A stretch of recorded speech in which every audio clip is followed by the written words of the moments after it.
So welcome back to my next webinar on C++ standard template library by example. What we're going to do today is continue our walkthroughs of various function template and class template examples in C++ STL. And I'll also start to describe ways in which you can arrange your source code so it will be used most effectively when you're using templates, because there's a few differences between compiling templates and writing templates than other more traditional types of code. So without any further ado, let me go ahead and share my screen and we'll get started.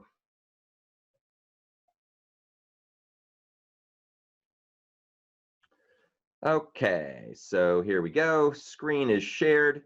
Just a quick reminder, you can find the source code that we're going to be covering today in my GitHub repository, and right now we're focusing on the C++ portion, STL portion, and ST-02. That's what we're going to focus on right now. What I'd like to start with is where we left off yesterday, because I want to revisit one of the examples. So let me go ahead and share my interactive development environment. This is the Sea Lion interactive development environment, and this is what we're going to use to demonstrate how to do some of the code organization. So the particular example we had looked at yesterday was one that demonstrated using a pair class that we developed that had a first and a second field that were of type T. It was a generic class, a template class. And what I'm going to do is show how you would most likely write the code and break it up into separate files. So far, most of my examples, just to be simple, have put the template code in the same file as the main program. And while that works for real simple examples like we've done so far, that's not how you would actually write code in practice. That certainly is not the way that C++ standard template library is designed, and not how you would be most likely to design your own code. So let's take a look at some different ways to do this. First, here's the main program, and you can see that it includes the IOStream header file. That's what we do to get the cout operations and so on for IO. And then it also goes ahead and includes a couple of header files, one called typewrapper.h and one called pair.h. Both of these header files work in essentially the same way from the point of view of how to organize them. So let's go ahead and take a look at the pair header file. The pair header file, as you can see, has something at the very top which is called inclusion guards. And this is meant to prevent multiple inclusions of a header file more than one time, which can cause all kinds of confusion and trouble with your compiler, not the least of which is your programs take longer to compile. So a very common trick is to do something like this, where you have a preprocessor macro directive that says, if the _pair_h field or macro is not defined, define it. And so what happens is the first time this is included, this will get defined, and any other attempts that try to include it will be ignored. Down here, we go ahead and have the myPair namespace, which is just a way to keep from polluting the global namespace, because there's already another pair class that's part of STL. So we can have our specific pair class, myPair class. And then down here, I actually define the class itself. And this is just basically the class declaration. We're declaring the elements in the class. We're not actually defining the constructor. We're not defining the method max and so on here. We're just defining the class itself. And as you can see here, there's some stuff that's omitted because I have it set, so we're going to not be passing by value at the moment, but leave that aside. So as you can see here, there's actually no implementations of these methods. We're just basically defining the class, but not defining the class methods. What we do to make that work is we actually include the pair.cpp file. And this is how templates differ from more conventional ways of writing C++ code, where you typically have your .h file get included with the declaration of the class, but all the implementation elements would reside most likely in the .cpp file, and you don't include that. In fact, that typically gets separately compiled into its own object file.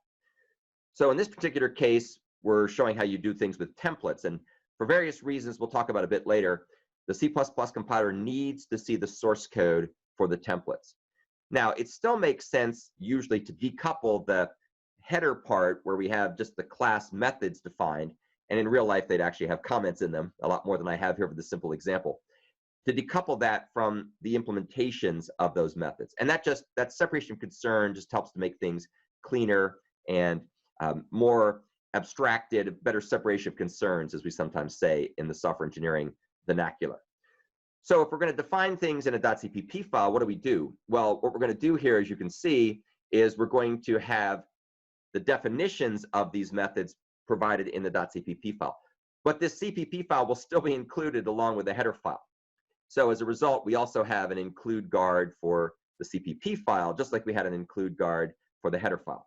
And this is just kind of a stylized way of doing things. If C++ was more like Java, it would have some kind of import model as opposed to an include model. But that's still a bit a ways off. That may get standardized at some point. So you can see we have the syntax here saying that this particular constructor is part of the pair class, and it's parameterized by type name T.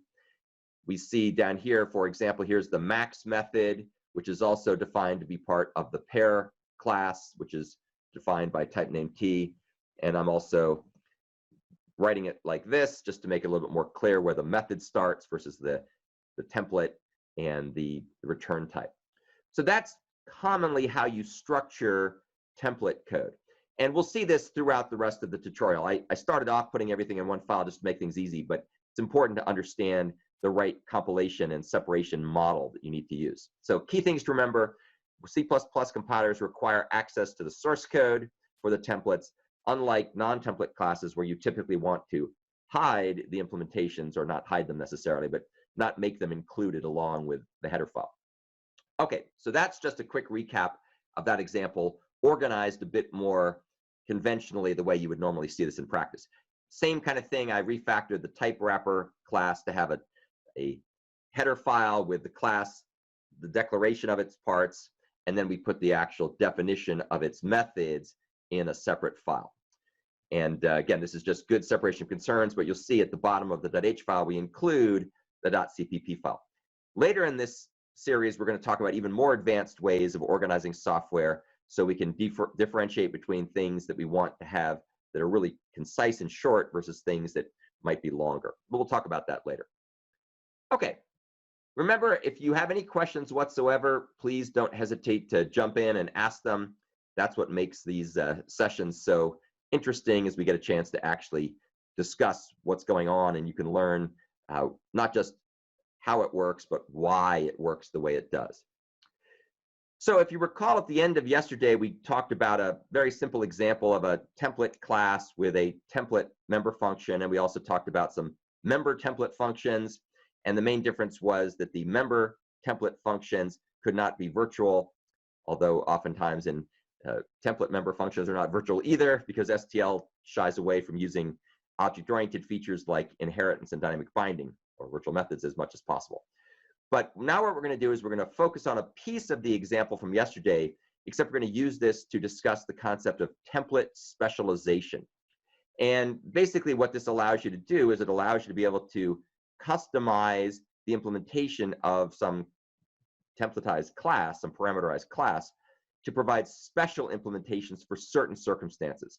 So in a way, it's very similar. It's kind of the class level equivalent to the concept we talked about earlier when we talked about function templates, where you can have a function template, and then you can have overloaded functions that are not templates, and the compiler will select the non-templatized version whenever it's given a choice.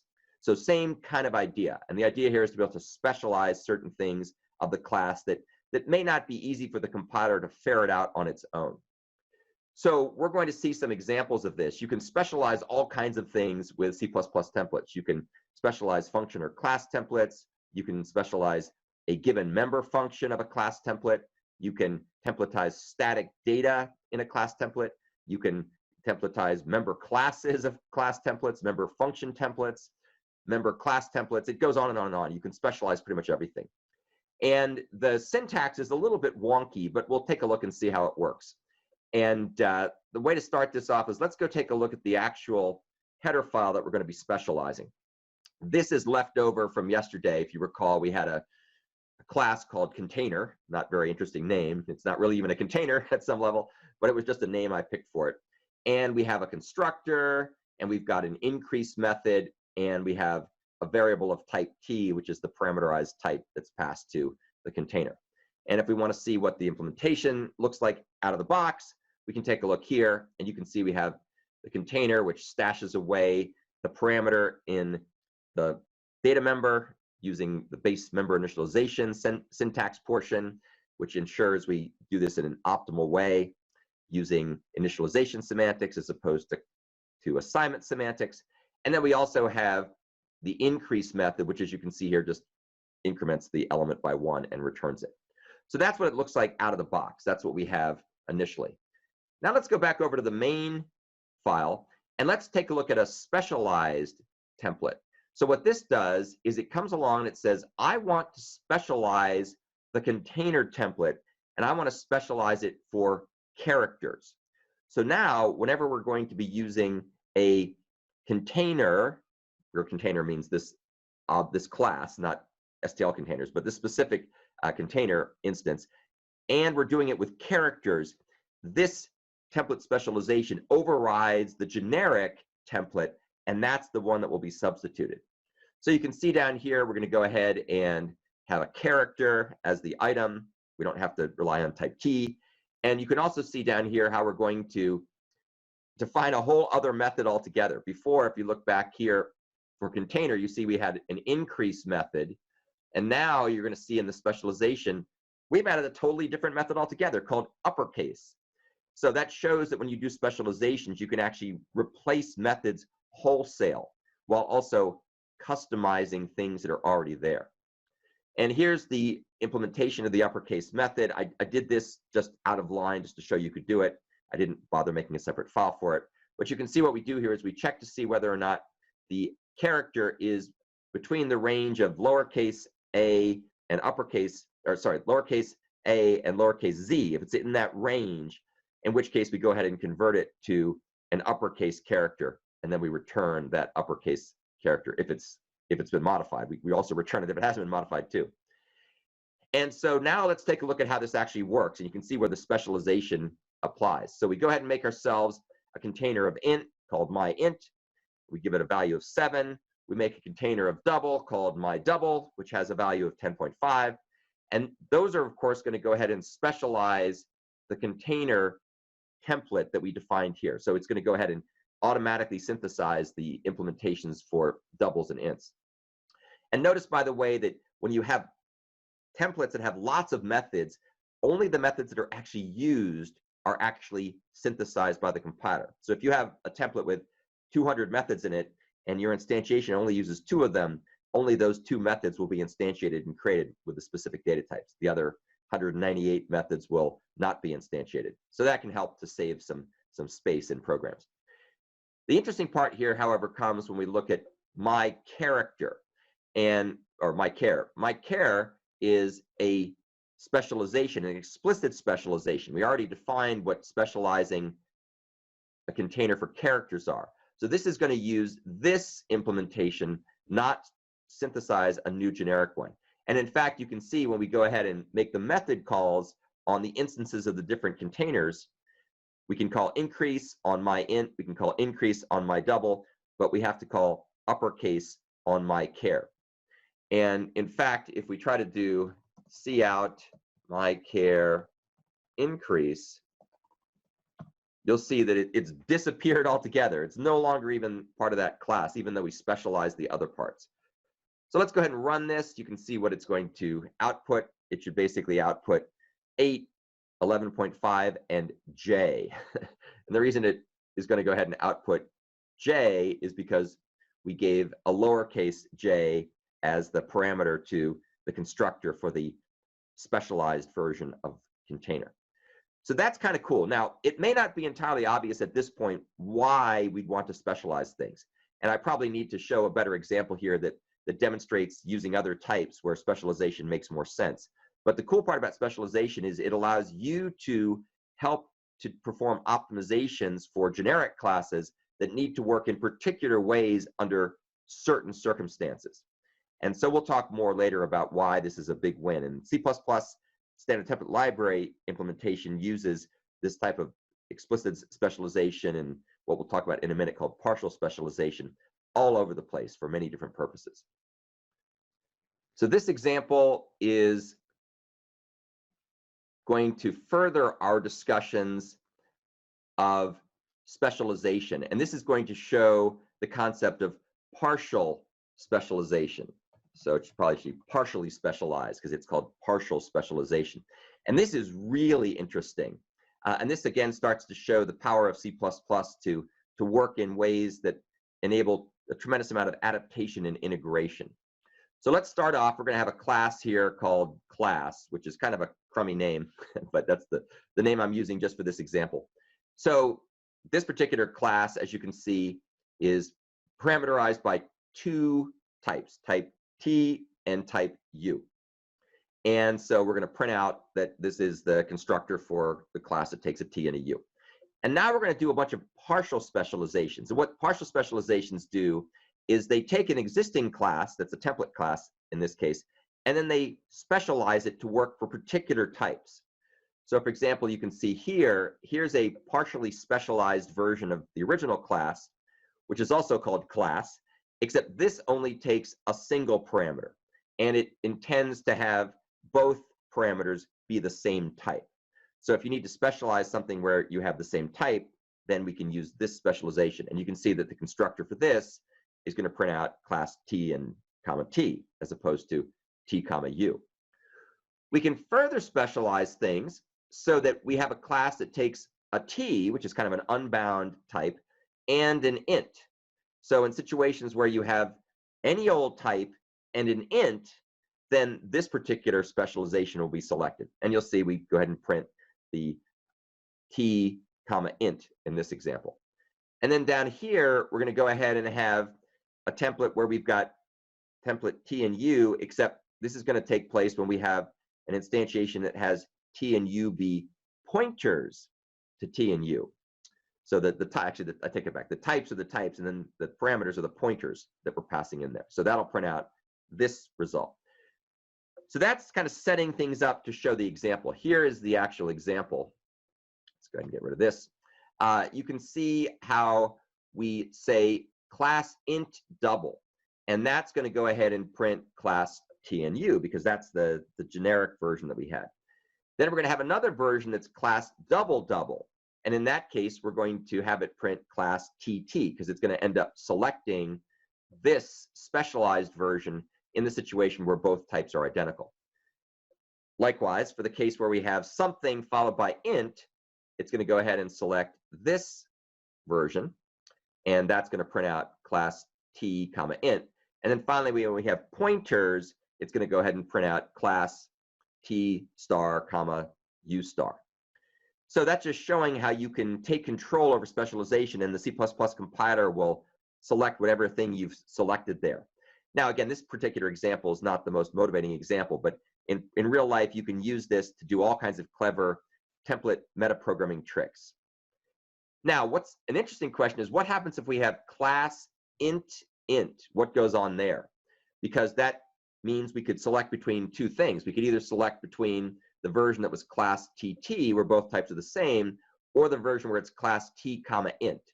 And the C++ compiler doesn't try to second guess you. It simply says, hey, sorry, you gave me something that is ambiguous, and therefore I don't know what to do about this. So if you want to fix that ambiguity, then you can go ahead and define yet another class where we would define class int. So once again, we're able to use this, whoops, better put the template up here.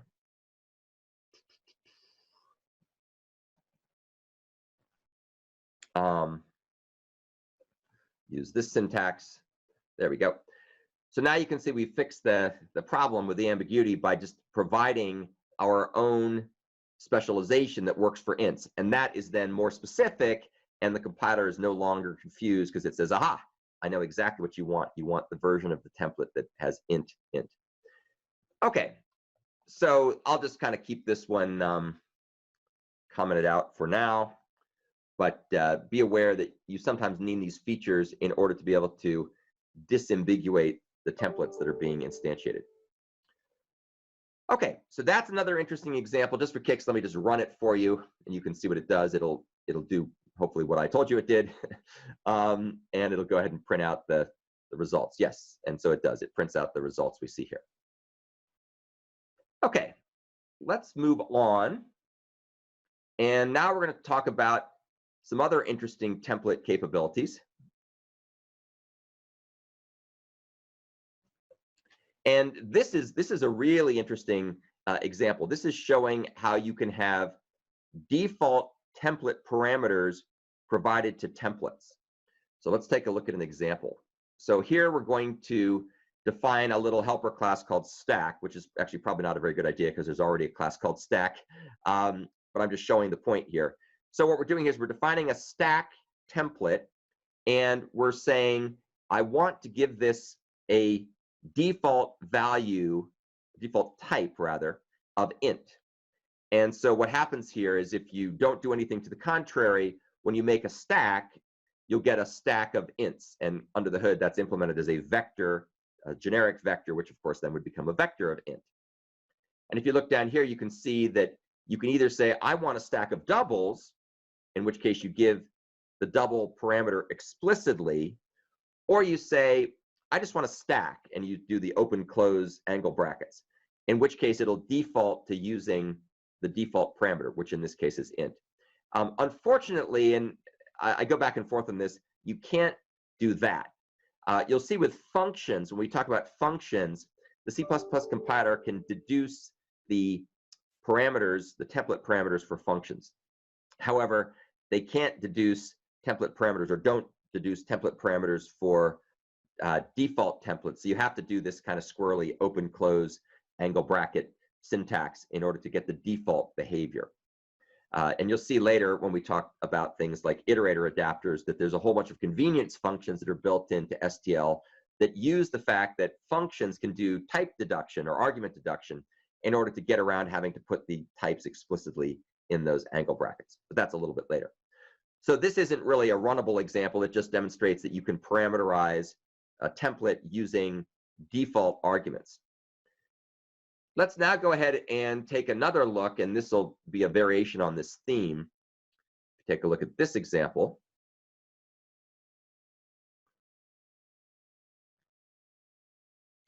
So this particular example shows there's different types of parameters that can be used with templates. There's typed template parameters, which is what we've been looking at most of the time so far. There's non-typed template parameters, and we'll talk more about what those things are in a second. And then the third thing, which is what we're going to demonstrate here, is the concept of template parameters. And so what this will illustrate is how you can have template parameters. You could also have other things that you pass in, which we'll look at later, like you can pass in values to templates, you can pass in pointers to objects or pointers to functions, and other kinds of things can be passed in as parameters to templates as well. So let's take a look at an example that will kind of illustrate this stuff.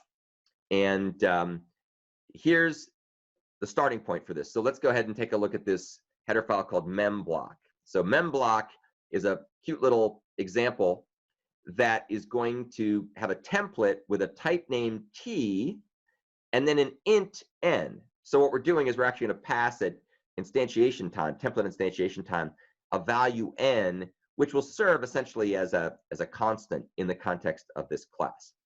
So what we're defining here is a memblock class that has two methods, setMem and getMem, and the parameter t is provided as a type parameter. The parameter n is provided as an int, and we'll see how that works in a second. And what we do down here is we make the data member be a memblock, which is going to be an array of elements of type t, where t is the parameter, and the elements of type t are going to have, there'll be n of them, where n is the int parameter.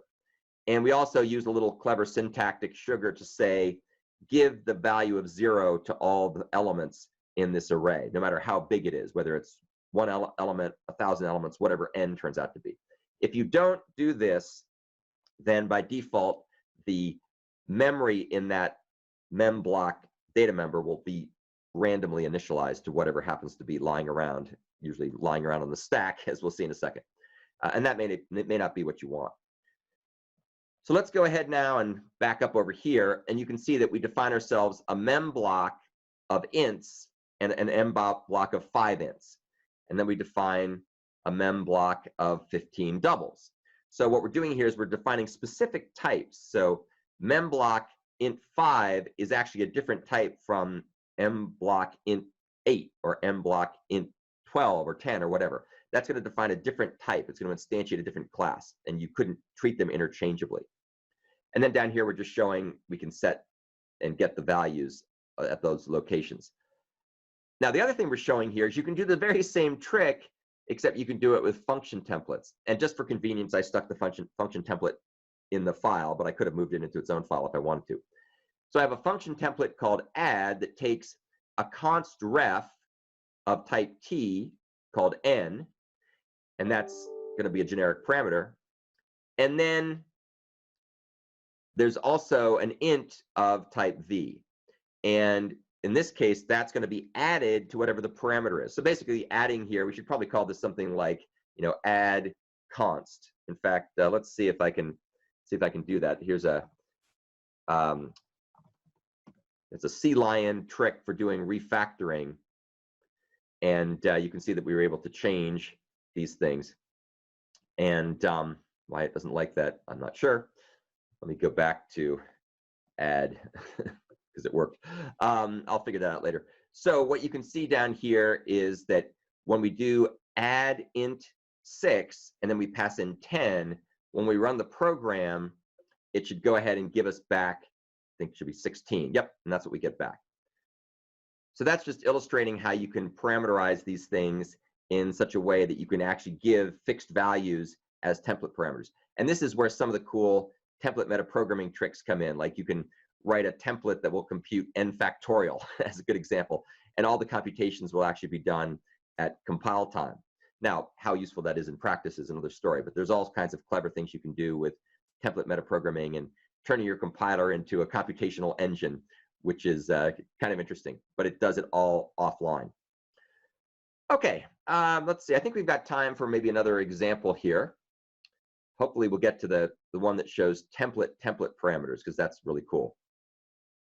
So let's go ahead and grab that guy. Yes, this is going to be template parameters. So we talked before about how you can pass various things to templates. You can pass integers, as we've shown here. You can define default values that you can provide. And now what we're going to do is show how you can provide template parameters to templates themselves. And this is pretty cool. So we're going to define a stack here, and we're going to have the stack capable of being instantiated with a container. And so let's take a look at what it looks like. So here's the code. So we say template type name t. This means we're going to have a stack of t, like a stack of int, a stack of doubles, a stack of activation records, whatever we want the stack to be a stack of. And then we're also going to define a second parameter, which is going to be a template parameter. So in this particular case, we're going to say, I want to have a second parameter here, which can be a container, and the container is going to actually also be parameterized by type t. And I want that container to default to a deck. So we'll talk about decks later. Decks are one of the core sequential containers in STL, and they're used in order to be able to add and remove elements efficiently from both the front and the back of the container. So deck stands for double-ended queue. Unlike a vector, which is also a standard template library sequential container where you can only efficiently add things to the end and remove things efficiently from the end. So here's our stack. As you can see, we have push, pop, and top operations, and we have a container of type T that is going to be whatever is defined here. It's either the default, which is deck, or it's whatever we provide it, because we can provide a template parameter when we use it. So down here, you can see how we do this stuff. We make ourselves a deck stack of strings, where we're going to have a stack of strings, and that's going to default to using a deck. And then we're also going to make ourselves a list stack of ints, and the list stack of ints is going to be parameterized by int, and it's going to be also parameterized by list. List is yet another sequential container in STL that you can use to do efficient random insertion and deletion anywhere in the list once you've found your way to the place you want to insert and delete. So once we've got ourselves these two stacks, we can then go ahead and push a string onto the deck stack of strings, and then we can go ahead and get the result back and pop the result. And then likewise, we can also push something onto our list stack of ints, which in this case, of course, is an int. So let's go ahead and run this code so you can see what it's doing. And of course, it should do exactly what you think it does. It should push the elements on and then look at them by using top, and then we go ahead and print them out and pop them off. Okay, so that's kind of illustrating the concept of template parameters. Template parameters are really super cool, and they're used extensively throughout the standard template library. So lots of things take template parameters as various parts of what's passed to templates. For example, we'll talk a bit later, probably either later this week or early next week, about the container adapters. There's these container adapters. In fact, they have a stack, they have a queue, they have a priority queue. And these are all parameterized by template parameters to give you different types of containers that are used as the implementation artifacts for queue and stack and priority queue and so on. So there are various clever ways of being able to mix and match and reuse existing STL types to make new types. And they do that in STL itself, and you can do it yourself, as we see here, when you define your own data types. Okay, so I think that's kind of where I want to stop today. What we will do tomorrow, we've got just a couple more examples to go through relating to class templates. I got a really cool example I want to show you with so-called variadic templates, which is really cool. Not only is it an interesting feature in C++, but it also is an interesting example because it shows how to basically create a semaphore using some pre-existing C++ features like mutexes and condition variables, and then use that semaphore to play ping pong between a pair of threads. And this will give us a chance to see what a variadic template is and how it gets used in interesting ways that are quite common when you start programming with some of the C++ thread mechanisms that are available. So at this point, if you have any other questions, I'm happy to take them. Otherwise, I will upload my video later. If you take a look, yesterday I uploaded the video. You can find it on my YouTube channel for the standard template library by example playlist, and I'll continue to do that. It's great to have a place to put everything, and great to have you guys come and ask questions. So thank you all very much, and I will talk to you soon.